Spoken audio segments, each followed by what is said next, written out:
इस कार्यक्रम के पुण्यार्चक हैं राजगुरु ज्योतिष चमत्कारी विश्व विख्यात पवन जी शास्त्री।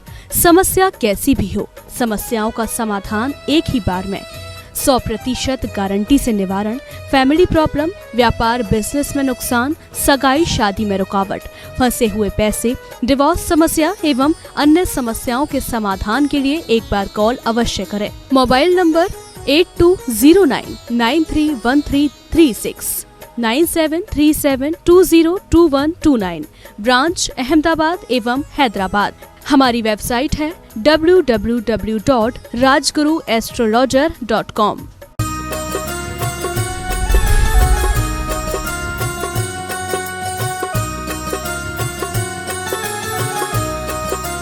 बोलिए देवादिदेव 1008 पार्श्वनाथ भगवान की जय जय जय।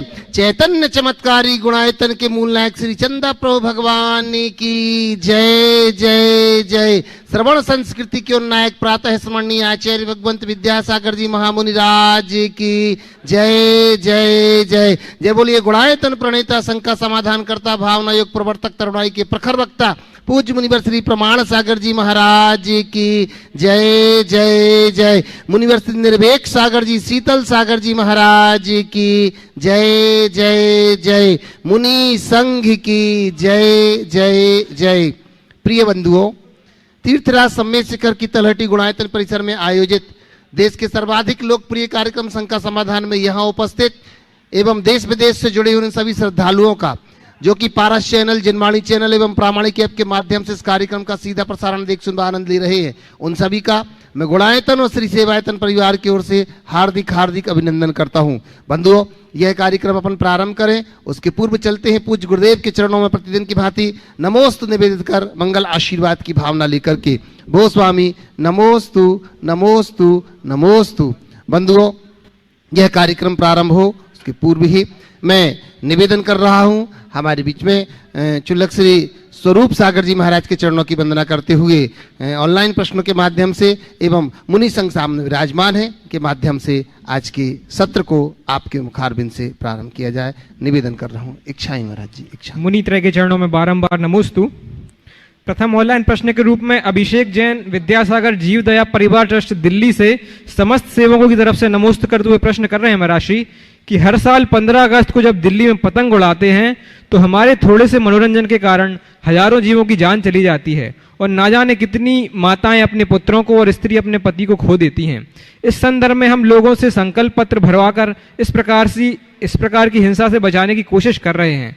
इस विषय में कृपया अपना मार्गदर्शन दें गुरुदेव। नमो। देखिए, बहुत अच्छा काम कर रहे हैं। पतंग उड़ाना बुरी बात नहीं है, लेकिन पतंग उड़ाने में जो लापरवाही होती है उसके प्रति सजग होना बहुत ज़रूरी है।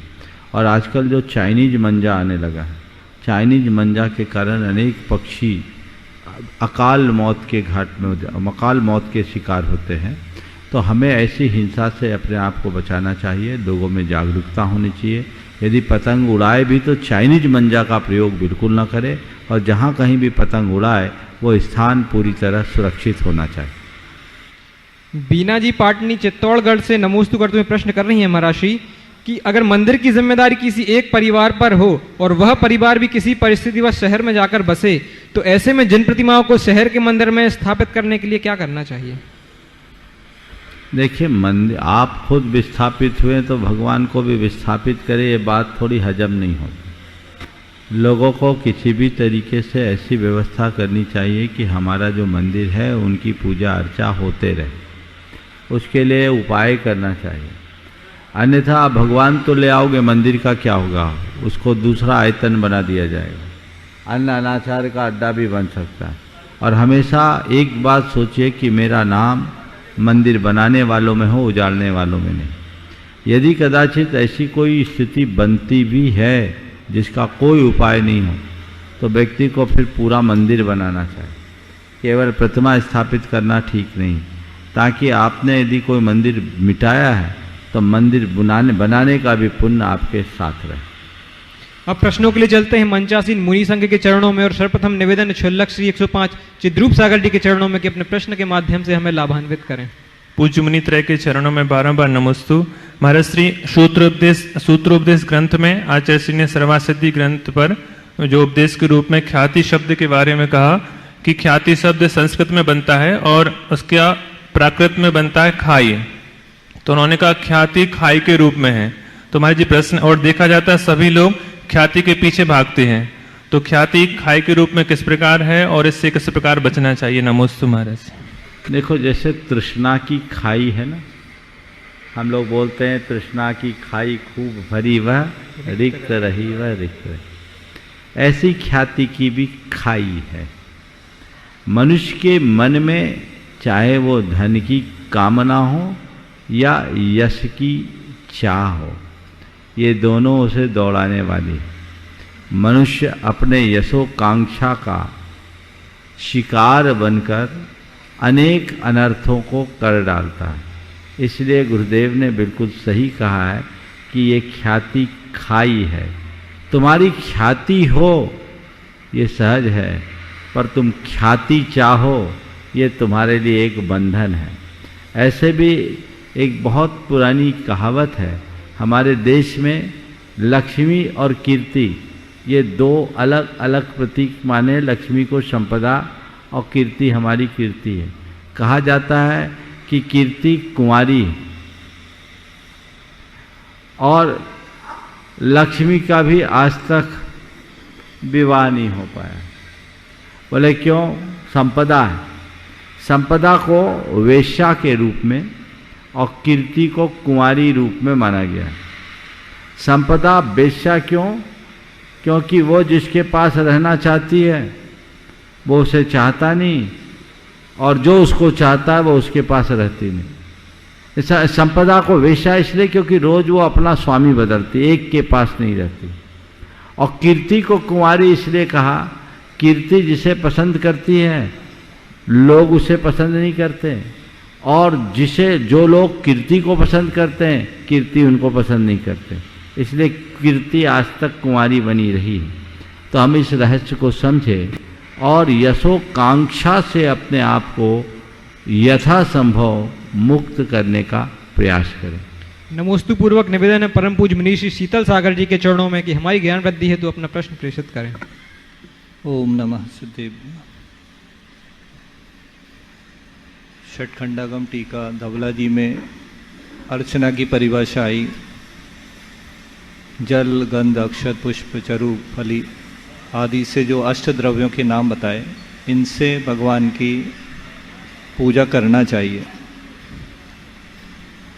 तो प्रश्न ये है कि जैसे चंदन है और चंदन बिना पेड़ को काटे प्राप्त हो नहीं सकता, ऐसे ही दीप धूप आदि में भी हिंसा देखी जाती है। तो हमारे भगवान ने ये पूजा करने का जो उपदेश दिया है, तो क्या हिंसा का समर्थन किया उनने? बहुत अच्छा सवाल किया है महाराज ने।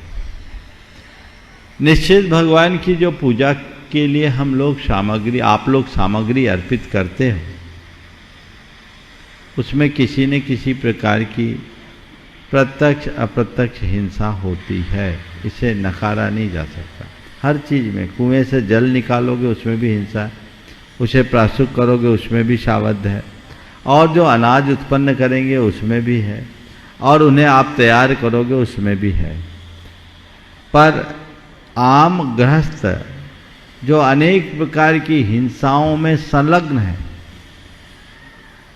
उसके लिए कहा गया है कि तुम पाप के निमित्त जो हिंसा करते हो, उसकी तुलना में यदि पुण्य कार्य के निमित्त कोई हिंसा हो तो हिंसा तुम्हारे लिए वरदान बनेगी, अभिशाप नहीं। इस बात को स्पष्ट करते हुए आचार्य समंतभद्र महाराज ने बड़ी अच्छी बात लिखी।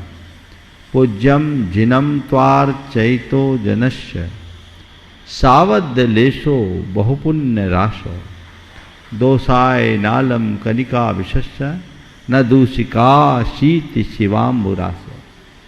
राशि, हे भगवान, आपकी पूजा करते समय जो कुछ भी पाप होता है पूजा के निमित्त, वो अल्प है। उसके मुकाबले जो पुण्य अर्जित होता है वो अतुलनीय। उदाहरण दिया, अमृत के सागर में एक आध बूंद जहर गिर जाए तो जहर भी अमृत बन जाता है। तो आपके निमित्त से अर्जित होने वाला पुण्य अमृत का सागर है, और हमारे प्रवृत्ति में होने वाला यत किंचित सावध हिंसा वो विष की बूंद है। हिंसा तो 24 घंटे होती है, लेकिन किस निमित्त से होती है महत्वपूर्ण वह है। नमोस्तु पूर्वक निवेदन है परम पूज्य मुनीषी निर्वेक सागर जी के चरणों में कि हमारी ज्ञान वृद्धि हेतु अपना प्रश्न प्रेषित करें। नमोस्तु। मुनिश्री को नमोस्तु करते हुए आचार्य समंत्र स्वामी ने आदिनाथ भगवान की स्तुति करते हुए कहा है, प्रजापतिर यहाँ प्रथमम जिजीषु ससास कृष्यादसु कर्मसु प्रजा। अर्थात उन्होंने गृहस्थ अवस्था में कृषि आदि कार्य करने का उपदेश दिया, लेकिन और ये भी देखा जाता है प्रायः हमारे जो आचार्य परंपरा में आचार्य हुए हैं उनके गृहस्थ आश्रम में कृषि कार्य की ही मुख्यता थी, किंतु कृषि कार्य में जो हिंसा होती है उसमें ज़्यादा हिंसा है कि व्यापार आदि कार्य में करने में ज़्यादा हिंसा है। उत्तर भारत में तो व्यापार की ही मुख्यता है, किंतु दक्षिण भारत में जहाँ तो कृषि कार्य करते हैं, तो किसमें हिंसा की बहुलता है और उससे कैसे बचा जा सकता है, कृपया समझिए। बहुत अच्छा सवाल है। हमारे शास्त्रों में जीविकोपार्जन के लिए किए जाने वाले कर्म को वार्ता कहते हैं। क्या कहते हैं? वार्ता। और वार्ता को आर्य कर्म कहा गया। इज्जा, वार्ता, दत्ति, स्वाध्याय, संयम और तप। आर्य कर्माणि षट, ये 6 आर्य कर्म हैं। आर्य कर्म का मतलब सत्पुरुषों के द्वारा किए जाने वाला कर्म, धर्मियों के द्वारा किए जाने वाला कर्म, पापियों का नहीं। किसका कर्म? धर्मियों के द्वारा किए जाने वाले 6 कर्म हैं, जिसको आर्य कर्म की संज्ञा है। उनमें है एक वार्ता। वार्ता शब्द वृत्ति शब्द से बना है, जीविका का जिससे पालन हो। उस वार्ता के लिए कैसे अपनी जीविका करो, तो उसके लिए 6 कर्म बताएं। असी, मसी, कृषि, विद्या, वाणिज्य और शिल्प। असी कर्म करो, छात्र कर्म, सेना में जाकर अपनी सेवाएं दो। मसी कर्म, लिखा पढ़ी से अपनी जीविका चलाओ। कृषि कर्म, खेती बाड़ी से अपनी जीविका चलाओ। विद्या, टेक्नोलॉजी के माध्यम से अपने ज्ञान के बल पर आप अपनी जीविका चलाओ। वाणिज्य, व्यापार और शिल्प, अपने आर्ट और स्कल्पचर के द्वारा आप अपनी जीविका चलाएं। ये 6 प्रकार के कर्म को आर्य कर्म कहा गया। इसमें कृषि भी है, वाणिज्य भी है। इसलिए जो लोग ये कहते हैं कि वाणिज्य अच्छा है, कृषि अच्छी नहीं है, उन्होंने ठीक तरीके से समझा ही नहीं। तुम व्यापार भी कर रहे हो तो किसके? किसान अन्न उत्पादित कर रहा है, तुम उसका व्यापार कर रहे हो। या चीजों की माइनिंग हो रही है, आप उसके आधार पर व्यापार कर रहे हो। हिंसा तो सब में है। अब रहा सवाल तुलनात्मक रूप में किसमें हिंसा है, तो मुझसे पूछोगे तो मैं कहूँगा तुलनात्मक रूप से व्यापार से उत्तम कृषि कर्म है। व्यापार से उत्तम कृषि कर्म है, क्योंकि कृषि कर्म में संकल्पी हिंसा बिल्कुल नहीं है। आप खेती, महाराज खेती में तो बहुत हिंसा होती है। खेती में हिंसा और हिंसा की खेती, इनमें बड़ा अंतर है। किसान खेती करता है तो उसका उद्देश्य अन्न उत्पादन का है, जीवों को मारने का नहीं। और किसान यदि अन्न उत्पादन नहीं करेगा तो जनता को मिलेगा क्या, उदर पूर्ति कैसे होगी। तो उसके लिए हमारे यहाँ व्यवस्था है एक परंपरागत तरीके से कृषि करने की, जिसमें किसी प्रकार की अतिरिक्त हिंसा ना हो। हाँ, वर्तमान में जो कृषि की प्रक्रिया चालू हो गई जिसमें रासायनिक खाद और पेस्टिसाइड इंसेक्टिसाइड का अंधाधुंध प्रयोग, ये घोर अनर्थकारी है, ये पाप है। यदि ऐसा कोई कर्म करते हैं तो हिंसा की खेती करते हैं, वो स्वीकार नहीं। परंपरागत तरीके से आज सरकार भी उसको बहुत बढ़ावा दे रही है, प्रोत्साहन दे रही है, जैसे आप लोग ऑर्गेनिक खेती के नाम से जान रहे हैं। परंपरागत जिसमें जीव उत्पत्ति ही ना हो। आजकल तो लोग जहर डाल रहे हैं, वो जीवों को मारने के भाव से हो रहा है, वो उचित नहीं है। तो पारंपरिक कृषि जो हमारी भारत की मूल अवधारणा थी, बहुत अच्छा समय है कि अभी लोगों का रुझान भी इस दिशा में बहुत तेजी से बढ़ रहा है और ये समय की आवश्यकता है, क्योंकि आज जो अनाज और आपको फल सब्जियां उपलब्ध हो रही है वो सब जहर है। इन्हीं कारणों से आजकल कैंसर की, लीवर की, किडनी की, ब्लड प्रेशर की बीमारियों के लोगों की संख्या दिनों दिन बढ़ रही है, क्योंकि जब पेट में जहर जाएगा तो उसका प्रभाव तो आएगा ही आएगा। इसलिए एकदम स्पष्ट तरीके से समझना चाहिए कि खेती एक उत्तम कर्म है, आर्य कर्म है, बशर्ते आप आर्यों की तरह खेती करो, अनार्यों की तरह नहीं। पारंपरिक तरीके से खेती करो तो आप उत्तम कर्म के धनी कहला सकोगे। प्रत्यक्ष प्रश्नों के माध्यम से अब कार्यक्रम को आगे बढ़ाएंगे ब्रह्मचारी विजय भैया। बंधुओं, आपको विदित ही है कि गुणायतन परिसर में यह जो कार्य चल रहा है बड़ी तीव्र गति से चल रहा है, जिसे बहुत जल्दी ही पूरा करना है अपन सबको, जो आपके सहयोग के बिना संभव नहीं है।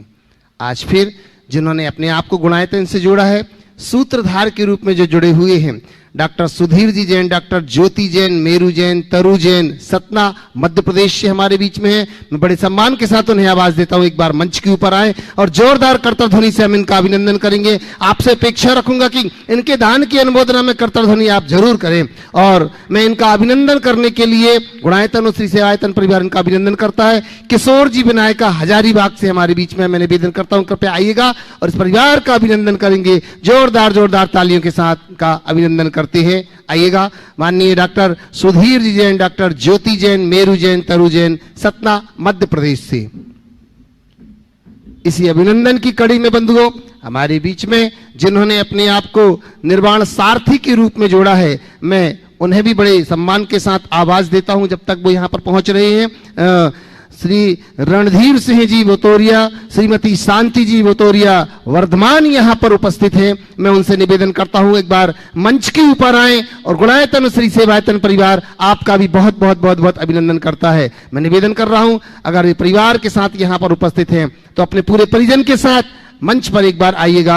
रणधीर सिंह जी और श्रीमती शांति जी, निवेदन कर रहा हूं कृपया मंच के ऊपर आए और इनका अभिनंदन करने के लिए मैं आवाज देता हूं हमारे बीच में श्रीमती उषा जी धर्मचंद जी विनायका हजारीबाग से हमारे बीच में यहां पर है। मैं निवेदन करता हूं कृपया आइएगा और इनका अभिनंदन करेंगे। बड़ी शीघ्र पहुंच रहे हैं। पुनः जोरदार करताल ध्वनि से इनका हम अभिनंदन करते हैं। बंधुओं, साथ ही साथ मैं आपको एक सूचना फिर दे रहा हूं, अनेक लोग जुड़ते जा रहे हैं। आगामी दशलक्षण महापर्व में जब लोग यहां पर आएंगे और साधना के साथ साथ बंधुओं यहां पर एक साथ इतने बड़े मुनि संघ का दर्शन आप सबको होगा। मैं आपसे निवेदन करता हूं कि जिन लोगों ने अभी तक रजिस्ट्रेशन नहीं कराया है वो कृपया आइएगा। मैं निवेदन करूंगा कि आप प्रामाणिक ऐप के माध्यम से पहले से ही अगर आप अपना रिजर्वेशन करा लेते हैं अपना, तो हमारा गुणायतन श्री सेवायतन परिवार आपकी समुचित व्यवस्था आपको दे पाएगा।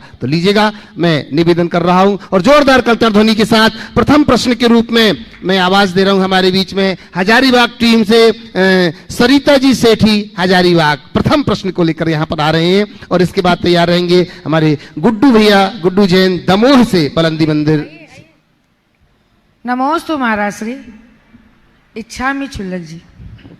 महाराज श्री मनुष्य से विश्वास कम हुआ तब दरवाजे का जन्म हुआ, उस विश्वास पर आघात हुआ तब ताले का जन्म हुआ, जब विश्वास पूरा मर गया तब सीसीटीवी कैमरा का जन्म हुआ।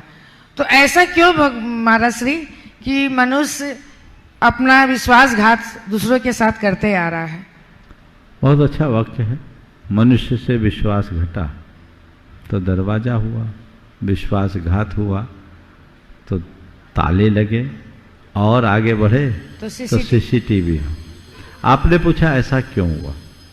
इसकी एक ही वजह है कि लोगों को पता नहीं कि भगवान का भी सीसीटीवी चल रहा है।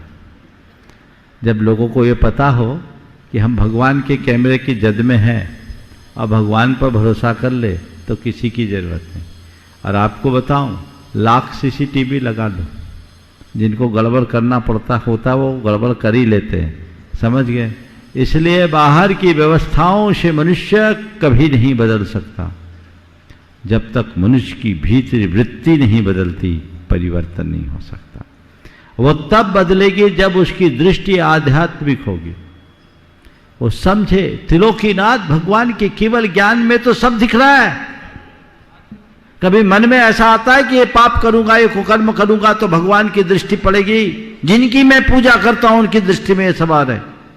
सीसीटीवी कैमरा से तो बच रहे, कैमरे के जद में ना आ जाओ। यहां तुम आ सकते हो, लेकिन उस कैमरे से कोई नहीं बच सकता। जिसके हृदय में ऐसा विश्वास जम जाए वो जीवन में कभी कोई गलत कार्य नहीं कर सकता। नहीं महाराज जी, पहले लोग एक दूसरे पर विश्वास करते थे। बोलता रहा हूं, धीरे धीरे पहले एक दूसरे पर विश्वास कम करते थे, भगवान पर विश्वास ज्यादा करते थे।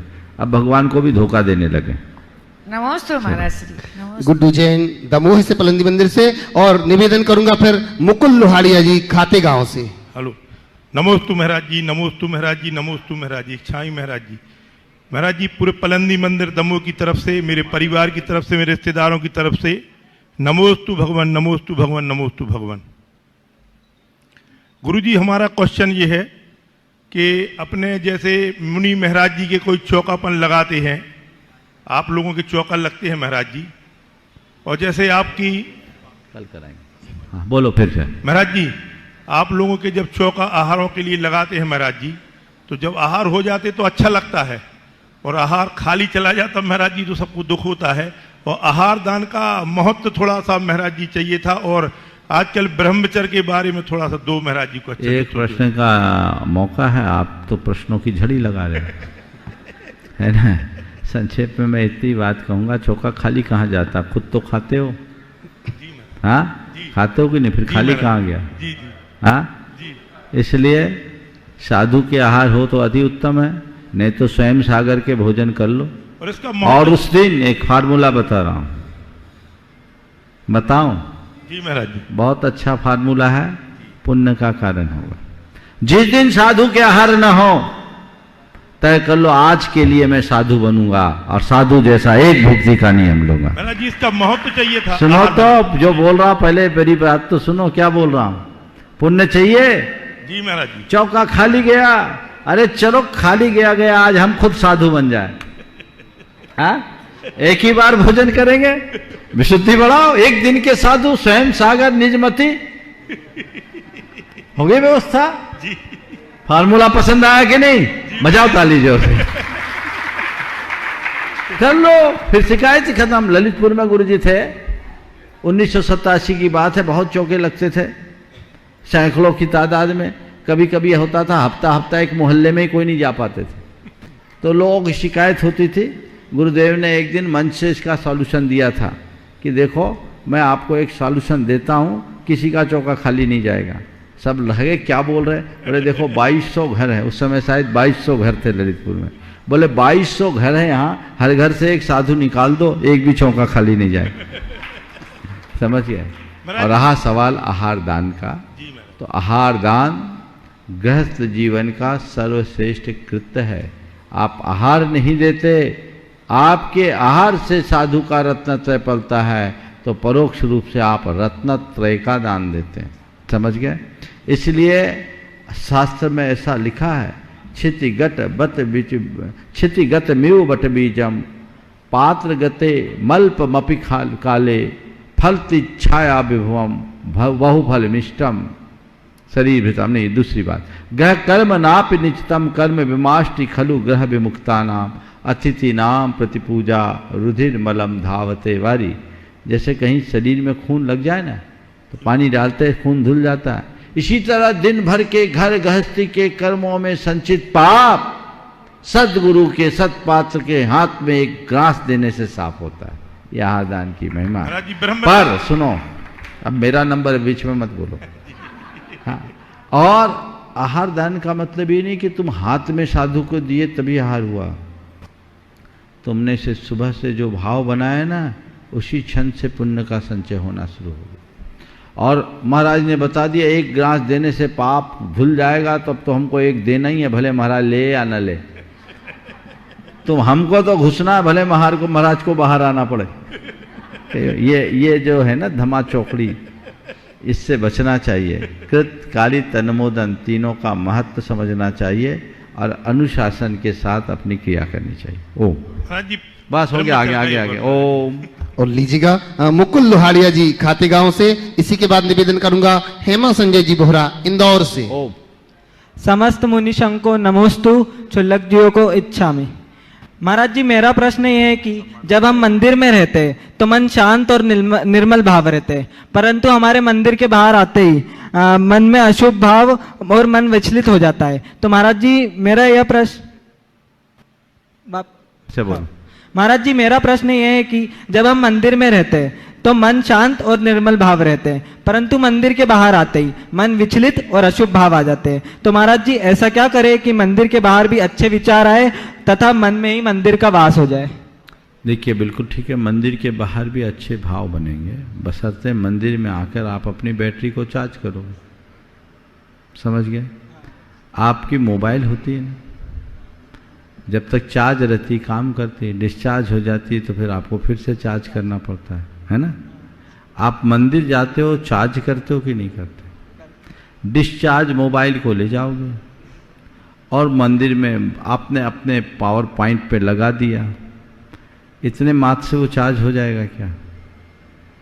चार्ज हुआ नहीं और आपने स्विच ऑफ कर दिया, बाहर आ गए, कितनी देर चलेगा? समझ गए? इसलिए मंदिर जाओ मत, मंदिर जाकर के उनको चार्ज करो। समझ गए ना? तब अपना लाभ होगा। हाँ, ओम। नमस्ते महाराज जी। निवेदन कर रहा हूँ हेमा जी संजय जी बोहरा इंदौर से।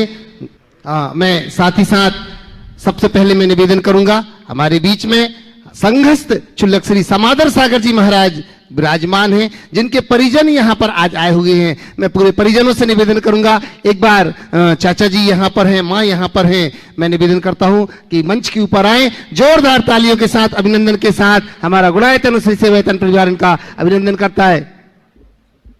मैं निवेदन कर रहा हूं, हमारे माननीय सुभाष जी पूनम जी यहाँ पर उपस्थित है, हमारे गुणायतन की सीईओ, इनका अभिनंदन कर रहे हैं जोरदार जोरदार। ये वो व्रती परिवार है बंधुओं, जिस परिवार से एक बेटा आज हमारे संघ में यहाँ पर साधनारत है। जोरदार जोरदार तालियों के साथ अभिनंदन। और इसी अभिनंदन के साथ फिर अपना प्रश्न रखेंगे, मैं निवेदन कर रहा हूं। और साथ ही साथ एक सूचना बंधु आपको दूं, कल का दिन हमारे लिए बड़ा महत्वपूर्ण दिन है, कल पूर्णिमा का दिन है और हर पूर्णिमा को पूज्य श्री के सानिध्य में गुणायतन परिसर में चंदा प्रभु भगवान की विशाल विशिष्ट शांति धारा जो होती है 1008 नामों के साथ, कल वो बड़ी शांति धारा मूलनायक भगवान की होगी। मैं आपसे निवेदन करना चाहूंगा आप उसमें जरूर शामिल हो। जो लोग यहाँ नहीं आ पा रहे हैं वो अपनी भावनाओं को प्रेषित कर अपनी ओर से शांति धारा करा सकते हैं। जिनकी भी भावना हो वो गुणायतन परिवार से संपर्क करके, कार्यालय से संपर्क करके अपनी सूचना यहाँ पर,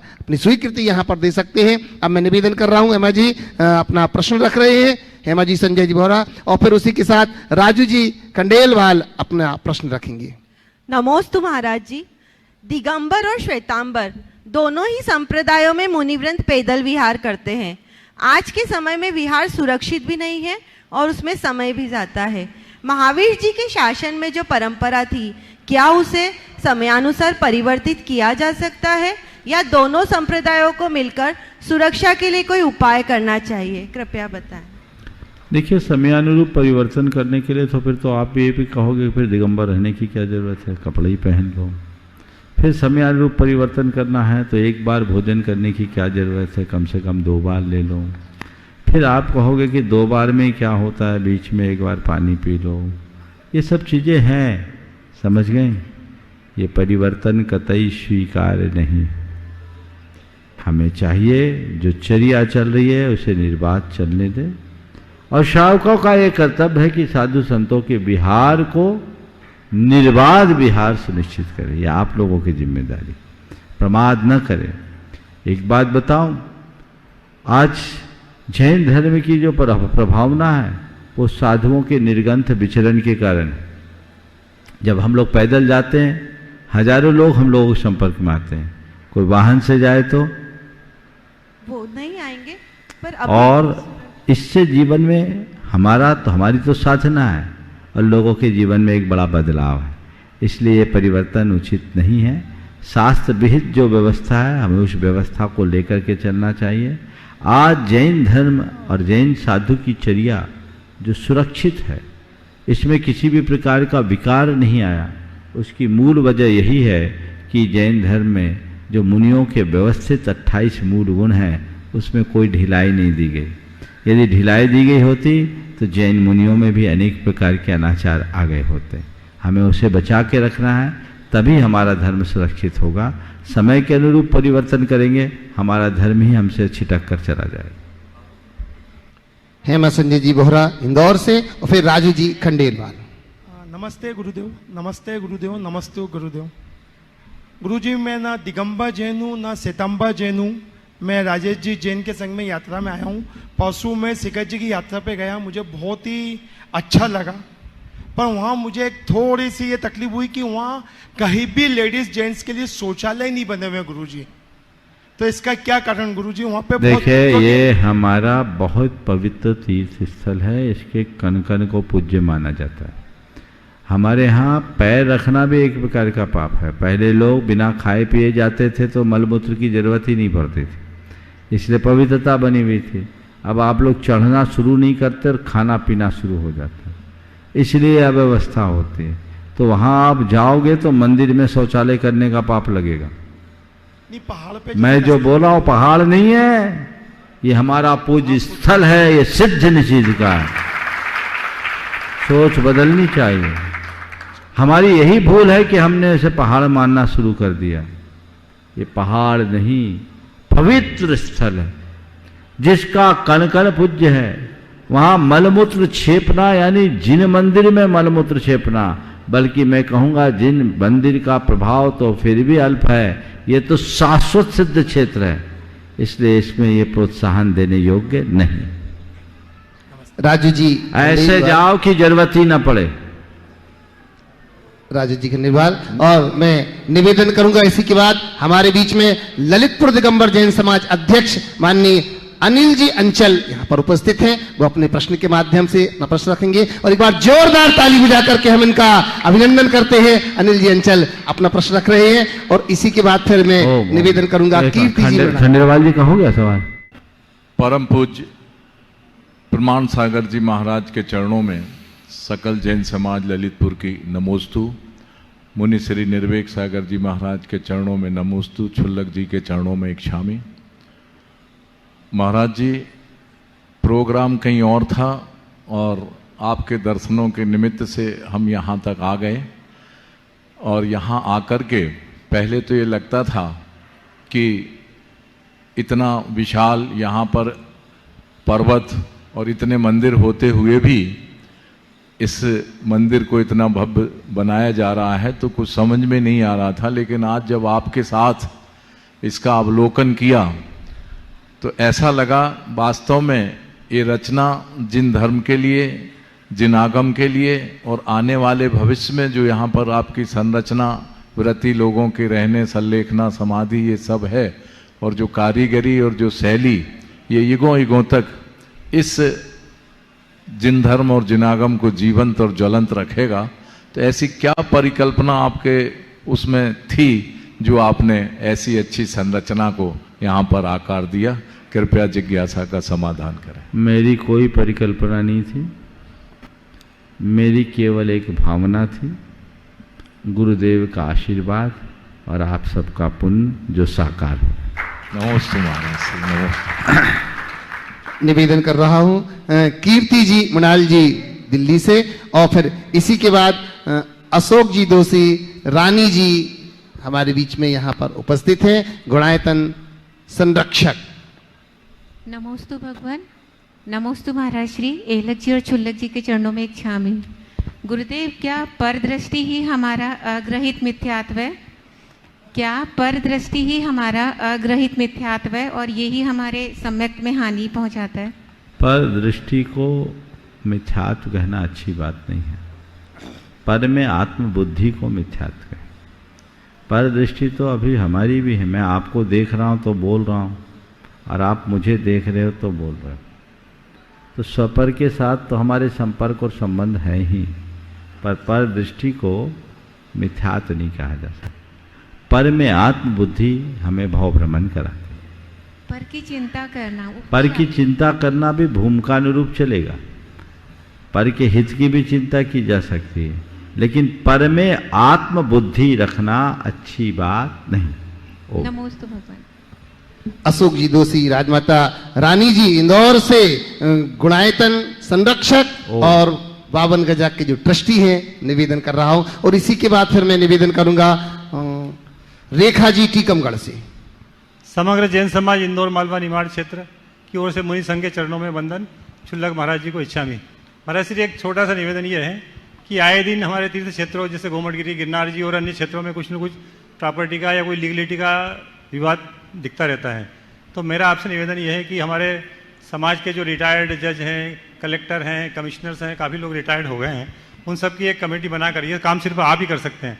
भोपाल में उसका मुख्यालय हो और वह सब जगह अपना कुछ देखे, क्योंकि समाज में भी ऐसे संगठन काफ़ी है लेकिन आपस में कुछ पड़ती नहीं है तो कोई उनका प्रभाव गिरता नहीं है। अगर आप इस तरह की और कुछ कदम बढ़ाएंगे तो निश्चित ही सारे हिंदुस्तान के सब क्षेत्रों का निश्चित रूप से भला होगा, ऐसा मेरा सोचना है। आपका सुझाव बहुत अच्छा है, सामयिक इस दिशा में काम होना चाहिए, यद्यपि मेरे चिंतन में है भी। लेकिन एक सलाह आपकी बात के लिए मैं दूंगा। सबसे पहले, मैंने पहले भी कई बार ये बात कही है, आप सबसे कहूँगा जितने भी देश के तीर्थस्थल हैं और मंदिर हैं, धर्मस्थल हैं, वहाँ के प्रबंध और व्यवस्था से जुड़े ट्रस्टों और ट्रस्टों के पदाधिकारियों को एक सलाह है कि सबके दस्तावेजों का आप पूरी तरह से डिजिटलाइजेशन करें, अपने दस्तावेज सुरक्षित करें। आज भी हमारे बड़े बड़े संपत्तियों के दस्तावेज नहीं हैं और कई समस्याएं तो हमारे लोगों की उदासीनता के कारण है। कागजी कार्यवाही पूर्ण न होने से हम लोगों को नुकसान उठाना पड़ा है। सीख ले, जो हुआ सो वो आगे नहीं होने देंगे। वही उसी पूरे देश के लोग एक संकल्प ले, मेरे हाथ में कोई मंदिर की व्यवस्था है, मैं किसी धार्मिक सामाजिक संगठन से जुड़ा हूं तो मेरी नैतिक जिम्मेदारी कि मैं उसकी लिखा पढ़ी को व्यवस्थित करूं, उसके लिए जो दौड़ धूप करना हो करूं। बहुत सारे ऐसे हैं जो पुरखों ने दान में दिया, उसकी रजिस्ट्री नहीं हुई, या दिया भी तो उसके दस्तावेज किसी अध्यक्ष के पास पड़ी, वो गुजर गए, उनके बाल बच्चों को उसका पता नहीं। कई जगह बड़े बड़े तीर्थ स्थलों के दस्तावेजों का पता नहीं। और आजकल माफिया सब जगह सक्रिय है। वे ऐसी भूमि को तलाशते हैं जिसके कागज का कोई को आता पता नहीं, और सब फर्जी कागज बनाकर, दस्तावेज बनाकर उस पर कब्जा कर डालते हैं। लोगों की भी नज़र ऐसी होती है। तो पूरे देश के लोगों को ये कहूँगा, इसके लिए किसी भी तरह के कोई सेल को गठित करने की जरूरत नहीं है। ये तो आपको अपने स्तर पर करनी है। जैसे आप अपनी निजी संपत्ति का रखरखाव करते हो, वैसी धार्मिक संपत्तियों को भी संरक्षित करना चाहिए। ये आपकी जिम्मेदारी है। कोई ट्रस्टी है या पदाधिकारी है, इसका मतलब ये नहीं है कि वो ट्रस्टी और पदाधिकारी होने के नाम पर केवल माला पहने। उसकी सबसे बड़ी नैतिक जिम्मेदारी है कि उस संस्थान के हितों को सब प्रकार से संरक्षित करे। उसे करना चाहिए, इसको करिए।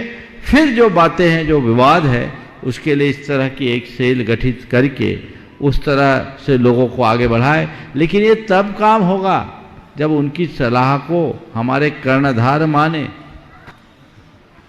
आज हमारे कर्णधारों का हाल भी बेहाल है, और कई जगह तो लोग अपने निजी स्वार्थों की पूर्ति के लिए हमारे धार्मिक सामाजिक संगठनों के हितों की बलि चढ़ा देते। वो बहुत बुरी बात है, और ऐसा करके वो नहीं समझ पाते कि हमसे कितना बड़ा पाप हो रहा है। काश उनको ऐसी समझ हो तो चीजें बनेगी, और बाद में हल्ला गुल्ला करने से हमारे हाथ कुछ नहीं रखता। न तो आपके पास संख्या बल है, न संगठन का बल है। बस जो कुछ भी होते हैं नक्कार खाने की तूती होती, कुछ नहीं होता। इसलिए व्यवस्थित तरीके से काम करना चाहिए, और ये सुनिश्चित करना चाहिए कि आने वाले दिनों में कोई भी ट्रस्ट के साथ इस तरह की समस्या कतई न हो। महाराज श्री प्रश्न थोड़ा छोटा। हाँ बोलो। हाँ, किसी ने कहा है कि आवश्यकता से अधिक कोई भी वस्तु, जैसे पैसा है, प्रॉपर्टी है, महत्वाकांक्षा है, इच्छा है, वो सब जहर है। इसके विपरीत धर्म, अध्यात्म, मानव सेवा, जीव दया अमृत है। तो यदि ये अमृत है तो कैसे है, इसका थोड़ा सा समाधान करेंगे महाराज। बिल्कुल ठीक है। जिससे हमारी तृष्णा बढ़े वो जहर, और जिससे हमारी प्रसन्नता बढ़े वो अमृत। आप देख लो, पैसा ज्यादा कमाकर प्रसन्नता तो होती है कमाने पर, बाद में प्यास बढ़ती है कि नहीं? बढ़ती है। तो जो प्यास को बढ़ाए वो जहर। और धर्म का काम करने में संतुष्टि होती कि नहीं? मन में निर्मलता आती कि नहीं? हृदय में प्रसन्नता आती कि नहीं? तो जो हमारे भीतर के स्वभाव को सुधारे वो अमृत। सीधी सीधी बात है। इसलिए हम जहर से अमृत की ओर बैठे। नमस्ते महाराज। निवेदन कर रहा हूँ रेखा जी जैन टीकमगढ़ से अपने परिवार के साथ, और फिर निवेदन करूंगा सौम्या जी सुपुत्री संजय सीमा जी वाकल। गुरुवर के चरणों में नमोस्तु। छुल्लक जी महाराज जी के इच्छा में, हे गुरुवर, मेरी शंका है कि कोई कार्य समय से ना कर पाना गलती या भूले की निमित्त नहीं होता है, या उसका समय नहीं आया है, जबकि गुरु आचार्य श्री ने कहा है कि कर्म जितना बलवान नहीं उतनी की असावधानी। तो ये कहाँ पर घटित होता है? देखिए, कोई भी गलती आप कर रहे हैं तो ये समय के ऊपर ठीकरा फोड़ना ठीक बात नहीं। मेरी राय में इसे अपनी गलती के रूप में स्वीकार करना चाहिए, और उसे सुधार कर अच्छे परिणाम लाने के लिए सचेष्ट होना चाहिए। ओ लीजिएगा सौम्या सीमा संजय जी वाकल से, और फिर इसी के बाद निवेदन करूंगा मैं माननीय चंद्रकला जी पाटनी गुणायतन मंत्री। नमोस्तु महाराज श्री। महाराज श्री, कई लोगों से सुना है, लोगों को कहते हुए भी सुना है कि इन्हें तो गुरु मंत्र प्राप्त है, या इन्हें कोई गुरु मंत्र मिला है। तो महाराज श्री, मेरा प्रश्न यह है कि गुरु मंत्र क्या होता है? जैन शास्त्रों में कहीं इसका वर्णन है क्या? और यदि है तो हमें गुरु मंत्र किससे और कैसे लेना चाहिए? देखिए, बहुत अच्छा। गुरु मंत्र क्या होता है? तो एक तो जो हम लोग अपने पारंपरिक विश्वास के साथ जुड़ते हैं उसकी चर्चा मैं बाद में करूँगा, पर मैं ये कहूँगा कि जिसे गुरु से मंत्र मिल गया उससे भाग्यशाली इस दुनिया में कोई नहीं। गुरु से मंत्र मिलने का अर्थ क्या है? गुरु से जीवन का मंत्र यानी रहस्य मिल जाए, भेद मिल जाए। मंत्र का अर्थ है रहस्य, मंत्र का अर्थ है भेद। जिसे जीवन की वास्तविकता का बोध हो जाए, जिसे जीवन का मूल रहस्य पता चल जाए, उससे बड़ा भाग्यशाली और कौन है? और ये रहस्य और किसी से नहीं मिलेगा, ये रहस्य सदगुरु से ही मिलेगा। तो जो तुम्हें तुम्हारे जीवन की वास्तविकता का बोध करा दे, और तुमने जिसकी कृपा से जीवन की वास्तविकता को पा लिया, समझ लेना उससे मुझे गुरु मंत्र मिल गया। ठीक। अब एक जो लोगों की आस्था, गुरु मंत्र, गुरु ने को मंत्र दे दिया उससे मेरी रिद्धि सिद्धि वृद्धि हो, वो वृद्धि वाला मंत्र, वो मंत्र के प्रति दृष्टिकोण अलग है, वो भी मंत्र है। जो गुरु आपको जप आराधन के निमित्त अगर आज्ञा देकर मंत्र देते हैं तो वो मंत्र हो सकता है। जैन परंपरा में हमारे यहाँ देश में दो तरह की दीक्षाएं होती हैं, एक नाम दीक्षा या मंत्र दीक्षा, और दूसरी है व्रत दीक्षा। वैष्णव परंपरा में नाम दीक्षा या मंत्र दीक्षा की परिपाटी है। आप गुरु के पास गए, गुरु से आपको एक नाम मिल गया, मंत्र मिल गया, आप उनके शिष्य हो गए, दीक्षित हो गए।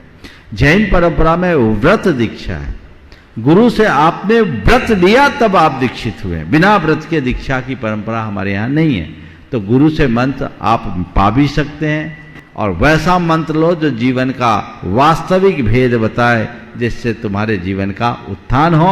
और किससे ले? जिससे तुम्हें सही आध्यात्मिक प्रेरणा मिल सके। गुणायतन मंत्री चंद्रकला जी पाटनी रांची से, और फिर उसी के बाद तैयार रहेंगे उर्मिला जी जैन दुर्गापुरा जयपुर से। मेरी तरफ से जगत के सब जीवों की तरफ से मुनिराज के चरणों में नमोस्तु। एलक जी छुल्लक जी महाराज के चरणों में इच्छा में।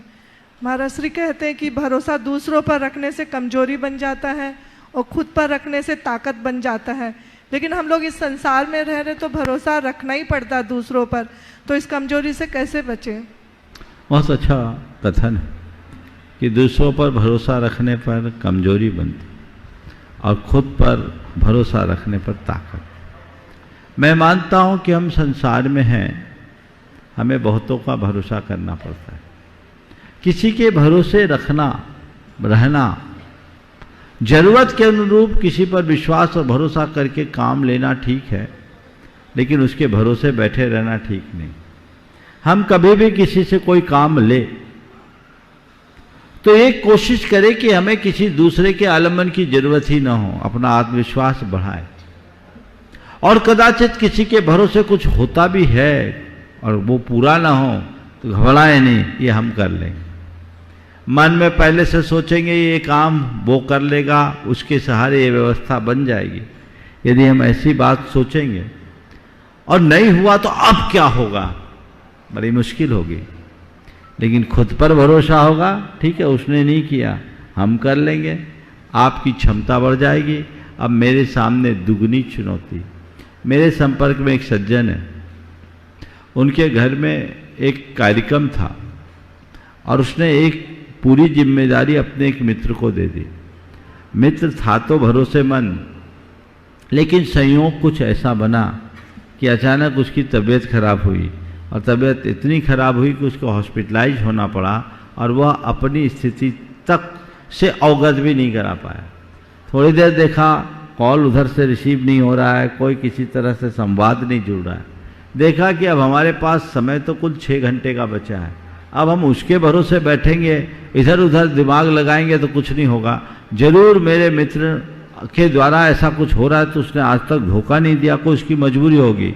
उस लोगों ने कहा ऐसा करो वैसा करो, इधर दिमाग मत लगाओ, अपनी ताकत को दुगनी लगा और अपने दम पर काम करो। जो जिम्मेदारी उसको दी वो खुद के दम पर किया और उम्मीद से अच्छा काम हो गया, सफल हो गया। उसने कहा कि यदि मैं घबराता तो मेरा काम अधूरा रह जाता, पर हमने अपने आत्मविश्वास से प्रेरित होकर अपना कर्म किया, काम सफल हो गया। उर्मिला जी जैन दुर्गापुरा जयपुर से, और इसी के बाद निवेदन करूंगा सारिका जी खंडेलवाल इंदौर से। मेरे और मेरे परिवार की तरफ से नमोस्तु नमोस्तु नमोस्तु। इच्छा में महाराज जी, महाराज जी मेरा ये है कि जैसे मेरे पूजा का नियम है, तो जैसे आहार के टाइम जो देव गुरु की पूजा होती है तो उसमें देव सास गुरु तीनों की मानी जाएगी क्या? देखिए पूजा का नियम है, पूजा आपको भगवान के सामने करने का है, भगवान के समक्ष करना चाहिए। आहार दान भी एक प्रकार की पूजा है। अगर आपने पूजा कर ली तो वो पूजा है, लेकिन ये क्वचित कदाचित। एक बार बिहार हुआ कुंडलपुर से, सुबह से बिहार हुआ, गर्मी का समय था और हम लोग एक गांव में पहुंचे। कुल 5 घर की समाज थी, संघ बड़ा था। 2-3 शिफ्ट में साधुओं के आहार हुए। गर्मी प्रचंड थी। दोपहर में एक ब्रह्मचारिणी बहन गुरुदेव के चरणों में आई। कहा गुरुदेव आज गलती हो गई। बोले क्या हुआ? बोले हमने भोजन कर लिया, बाद में याद आई कि आज तो हमने पूजा ही नहीं किया। गुरुदेव ने कहा महाराज को पड़गाया था? बोले हाँ। बोले पूजा की थी? बोले हाँ। तो बोला पूजा हो गई। पर इसको मैं आपसे इसलिए नहीं कह रहा हूं कि आप लोग प्रमादी बन जाओ कि चौका में पूजा कर ले होगे। आप अपना कर्तव्य तो नियमित करें। हाँ, कोई जरूरी नहीं कि आप पूर्ण घंटे की पूजा करो तभी पूजा है। अर्घ अर्पण कर देना भी पूजन है। कभी अति व्यस्तता हो ना तो चौके वाली पूजा कर लिया करो। समझ गए? अति व्यस्तता हो, आपका काम पूरा हो जाएगा। ऐसा नहीं कि इतनी लाइनें गिनेंगे तभी हमारी पूजा होगी। पूजा तो हमारी भक्ति की अभिव्यक्ति है, समय और सुविधा के अनुसार करना चाहिए। नमोस्तु महाराज। सारिका जी इच्छा में खंडेलवाल महाराज। इंदौर से, और फिर तैयार रहेंगे विजय जी जैन भोपाल से। गुरुवर के चरणों में सत सत कोटि कोटि नमन। गुरुवर जी, मेरा प्रश्न ये है कि हमारे वैष्णव धर्म में गृहस्थ जीवन को वैराग्य जीवन से ज़्यादा कठिन माना गया है, पर हम गृहस्थ जीवन में रहते हुए कितने काम ऐसे करते हैं जिसका हमारा मन विरोध करता है। हमको चाहते ना चाहते हुए स्थिति परिस्थितियों के अनुरूप झूठ का सहारा लेना पड़ता है। तो क्या यही सही है गुरु जी? परिवार में सुख शांति बनी रहे इसलिए हमें झूठ का सहारा लेना पड़ता है, जिसके लिए हमारा मन नहीं गवा देता। तो क्या यह सही है गुरु जी? अगर कोई काम हम मजबूरी में कर रहे हैं तो वो क्षम्य नहीं हो सकता। हमें झूठ का सहारा लेना पड़ रहा है क्योंकि हमारा परिवार लगा, कुछ लगा, तो एक चोर चमार भी तो यही बोलता है कि हम तो अपनी मजबूरी में कर रहे हैं, हमें अपने परिवार का पेट पालना है, इसलिए हम चोरी का कर्म कर रहे हैं। तो ये चीज़ें ठीक नहीं, समझिए। हमें कोशिश करनी चाहिए कि हम न्यायोचित कर्म करें, अन्यायोचित कर्म ना करें। और ये बात हृदय में बिठा के रखना चाहिए कि हमारे द्वारा किए गए अच्छे बुरे कर्म का फल हमें भुगतना ही पड़ेगा, उससे बचा नहीं जा सकता। विजय जी भोपाल से, और फिर मैं निवेदन करूंगा जिनने आज विशाल विधान किया, और देवेंद्र जी पाटोदी, पूरा परिवार यहाँ पर उपस्थित है, अपना प्रश्न रखेंगे। महाराज जी नमोस्तु नमोस्तु नमोस्तु। महाराज जी, मेरा क्वेश्चन ये है महाराज जी कि सभी मंदिर में जाते हैं और अच्छे भाव से जाते हैं, और अगर कोई उससे भूल से थोड़ी सी गलती होती है तो कोई मतलब लड़ने को तैयार हो जाते हैं, और महाराज जी बड़े बड़े आते हैं, कुछ भी करते जाते जाएं, उनके लिए कोई कुछ नहीं कहता। बस महाराज जी, ये तो सहज रूप से समझने की बात है, गलत है, उसे ठीक करना चाहिए। ओम।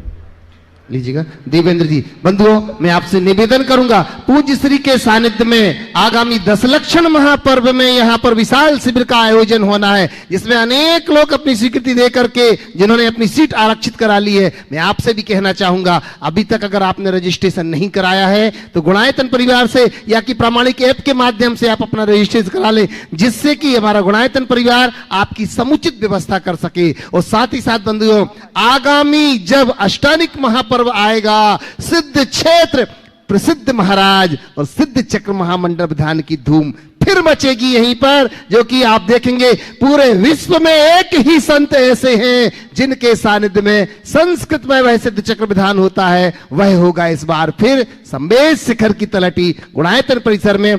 आप लोग भी अपना मन बना करके, बहुमंडलीय यह विधान होगा जिसमें आप सभी लोग सादर आमंत्रित हैं। अपना प्रश्न रख रहे हैं देवेंद्र जी। गुरुदेव के चरणों में तिताय नमस्तु, सभी संत के चरणों में नमस्तु, सभी तो जय जिने विनय में निवेदन भावना ती जो आज तक टुंडरी में देते ब्याह शादी आदि तयनेता चरण है, टुंडरी में ब्याह शादी देते तयनेता चरण है, वो मानसिक दोष आदि आते हैं, तो उसके लिए सांसारिक जीवन में क्या व्यवस्था तयना चाहिए, विनय में भावना। आपके प्रश्न का भाव यह है कि ब्याह शादी के निमित्त कुंडली देख करके ब्याह शादी करते हैं और उसमें मांगलिक आदि दोष हो जाता है, तो क्या करना चाहिए?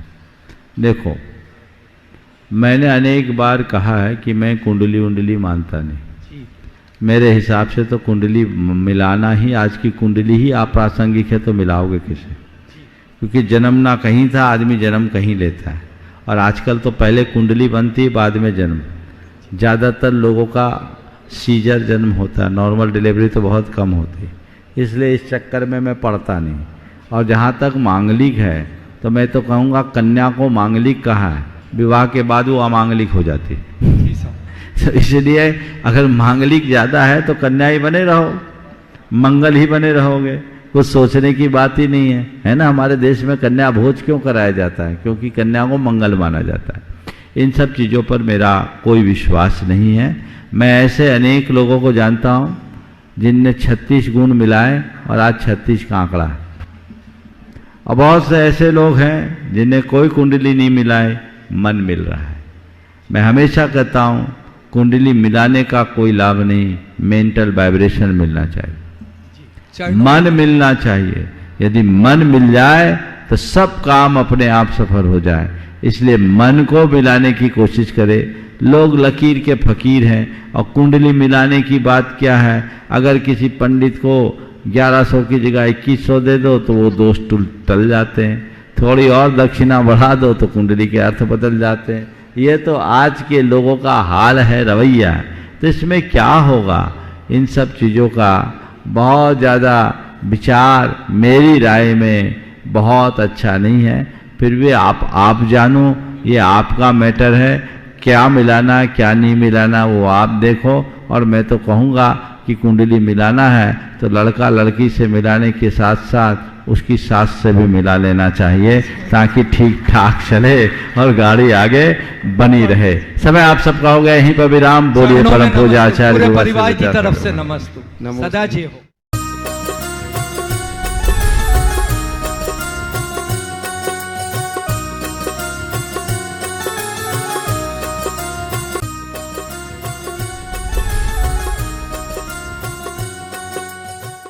इस कार्यक्रम के पुण्यार्जक थे राजगुरु ज्योतिष चमत्कारी विश्व विख्यात पवन जी शास्त्री। समस्या कैसी भी हो, समस्याओं का समाधान एक ही बार में, 100% गारंटी से निवारण, फैमिली प्रॉब्लम, व्यापार बिजनेस में नुकसान, सगाई शादी में रुकावट, फंसे हुए पैसे, डिवोर्स समस्या एवं अन्य समस्याओं के समाधान के लिए एक बार कॉल अवश्य करें। मोबाइल नंबर 8209931336, 9737202129, ब्रांच अहमदाबाद एवं हैदराबाद। हमारी वेबसाइट है www.rajguruastrologer.com।